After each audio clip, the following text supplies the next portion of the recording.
Yo, it's that time where we're going to be talking about the best horror movies from 2005. That's right, the 20-year anniversary. To be honest, in my humble opinion, there wasn't that many bangers from this year as previous years or years to follow. There are some iconic ones that a lot of people love, don't get me wrong, but I'm not a huge fan of this year. But I'm going to try to salvage my best to talk about the best there is. Come hang out. What up, y'all? Welcome back to Phantom of the Indie Review. I'm your host, Cupcake McStuffins. We're on the journey of 4,000 subscribers. By whenever we get there. I don't know if we ever will, but if we do, that'd be lit. If you like horror, nostalgia, and all that fun shit, come hang out and give me a shubby.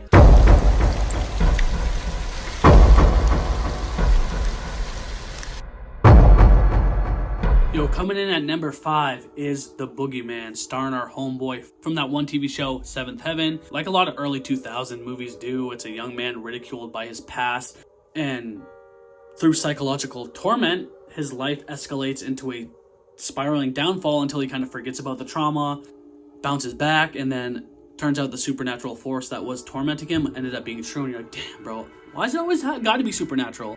This one's a pretty good movie. It has a lot of, kind of like the Tooth Fairy I was just talking about prior. It talks about the boogeyman, and the boogeyman is a universal phenomenon. So many cultures and places have their own adaptations of what the boogeyman is. There are ones that depict the boogeyman to be like a weird animal creature or an old lady, or just like it's whatever your mind imagines, and it's like a collective. It's pretty much an egregore, where like a negative impact of a feeling or emotion, it makes a hive mind from a whole community and they get tormented by it. This movie's pretty good. There's some emotional turmoil in there. You really root for the main character and how much he's going through it, how much he's losing his mind. He has a connection with one of his old childhood friends. The atmosphere and aesthetic is pretty creepy. The house he goes back to is eerie.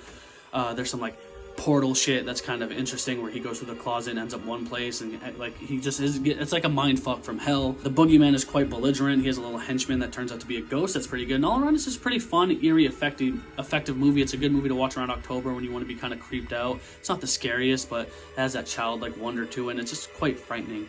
Coming in at number 4, personally, one of my favorite movies of all time is George A. Romero's Land of the Dead. This one bangs. I remember when it first came out, I was like, it's so different, it's so unique, it's so fun. I really loved the nighttime vibe to it. The acting is there. It has like John Leguizamo, the dude from The Mentalist, that big, burly, fucking creepy-ass bold zombie that like just torments them all. It shows that the zombies are more smarter, and yeah, even though it kind of leans more into that whole like social satire, if you will, of the rich killing the poor rebelling. I mean, it's cool. I mean, when I was younger, I was like, I don't really care. But as you grow up, you're like, that makes sense. And that's what I love about George A. Romero movies. They're very in tune with the political side and the world, but not like picking a side, more so just showing how it is.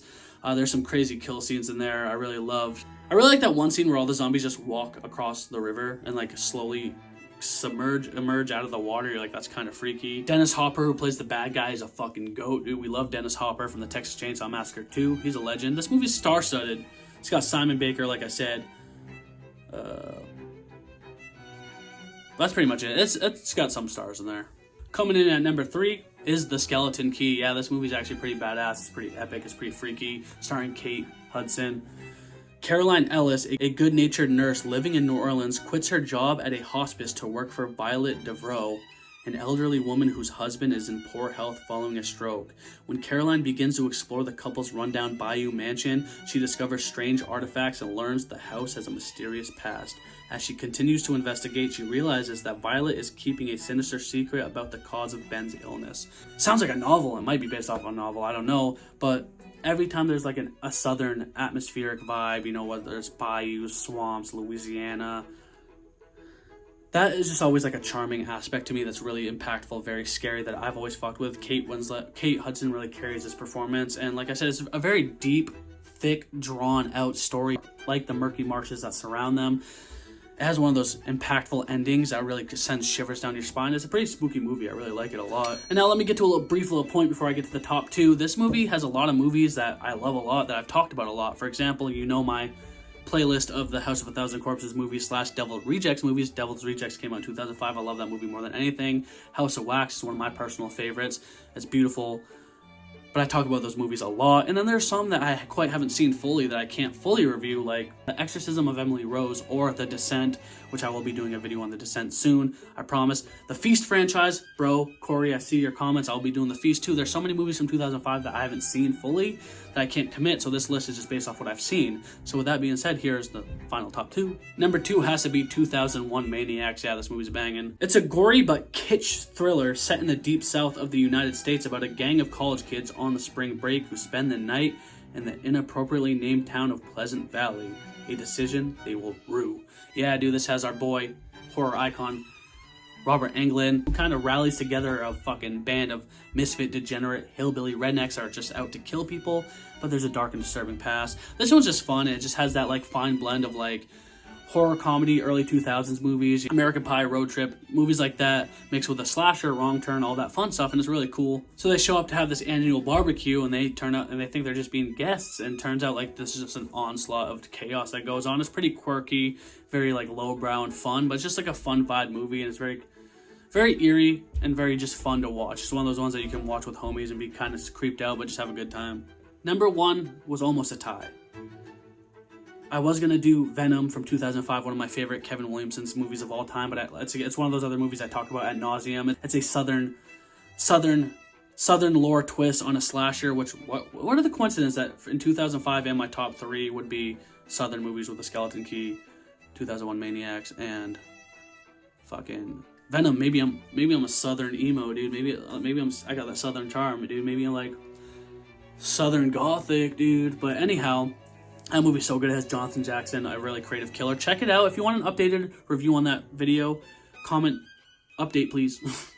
But my number 1, I guess, has to be Saw 2, one of the true sequels that is just quite excellent through and through. Oftentimes, the first movie sets a tone, and there has been times in the past where a lot of people like the sequels more. For example, me, I know this one's an unpopular opinion, but I like the Texas Chainsaw Massacre 2 more so than the original. I like 2 Girls, 1 Cup 2 times 2. No. But Saw 2 is awesome. It just has an ensemble cast, more stakes, more eeriness, more drama, more intricate turns. Donnie Wahlberg in it is actually pretty good, and the plot twist at the end is actually insane. Just as effective as the first one, if not better, and that's what makes it harder, because whoever did it first did it right, usually is what they say. That's what Drake says, but this one's pretty insane. But yeah, Saw 2, creepy and fun. That's my opinion. But alright guys, thank you guys so much for watching. Please subscribe. Comment down below your favorite movies from 2005. I would love to know. Give me a thumber. Hit that ding-a-ling button harassing you, telling you, hey, it's me, I'm here. And I'm going to say it 1 time for the 1 time and 2 time for the O's. Give me a hell yeah for horror. It's time to grow up. Nothing supernatural happened. Hey, you're not getting weird on me again, are you? No.